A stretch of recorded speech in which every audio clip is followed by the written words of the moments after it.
प्रिय किसान भाइयों और बहनों, नमस्कार। आज हम एक महत्वपूर्ण सरकारी योजना के बारे में बात करने जा रहे हैं जो हमारे देश के किसानों के लिए एक बड़ी राहत साबित हो रही है। यह योजना किसानों को आर्थिक सहायता प्रदान करने के उद्देश्य से शुरू की गई है ताकि वे अपनी कृषि आवश्यकताओं को पूरा कर सकें और बेहतर जीवन जी सकें।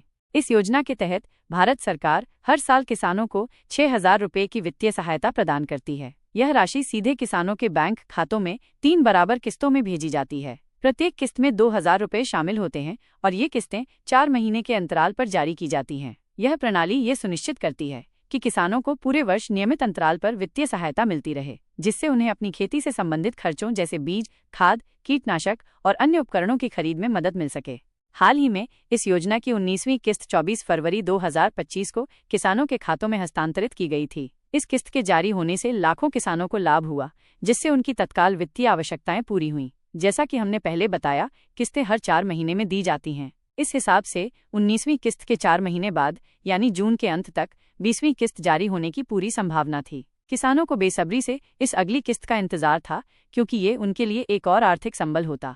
हालांकि वर्तमान स्थिति ये है कि सरकार की ओर से 20वीं किस्त जारी करने को लेकर अब तक कोई आधिकारिक तारीख का ऐलान नहीं किया गया है। यह स्थिति किसानों के बीच थोड़ी चिंता का विषय बनी हुई है, क्योंकि वे अपनी अगली किस्त का इंतजार कर रहे हैं। सामान्य तौर पर सरकार इस तरह की घोषणाएं पहले ही कर देती है ताकि किसानों को स्पष्ट जानकारी मिल सके।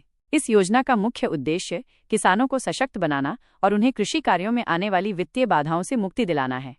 यह योजना छोटे और सीमांत किसानों के लिए विशेष रूप से फायदेमंद है, जिनके पास अक्सर पूंजी कदम कृषि क्षेत्र को मजबूत करने और किसानों की आय में वृद्धि करने की दिशा में एक महत्वपूर्ण प्रयास है। हम आशा करते हैं कि 20वीं किस्त जल्द ही जारी की जाएगी और किसानों को इसका लाभ मिल सकेगा। सरकार द्वारा आधिकारिक घोषणा का इंतजार है। हम आपको जैसे ही कोई नई जानकारी मिलेगी सूचित करेंगे। तब तक अपने कृषि कार्यों में लगे रहें और स्वस्थ रहें। धन्यवाद।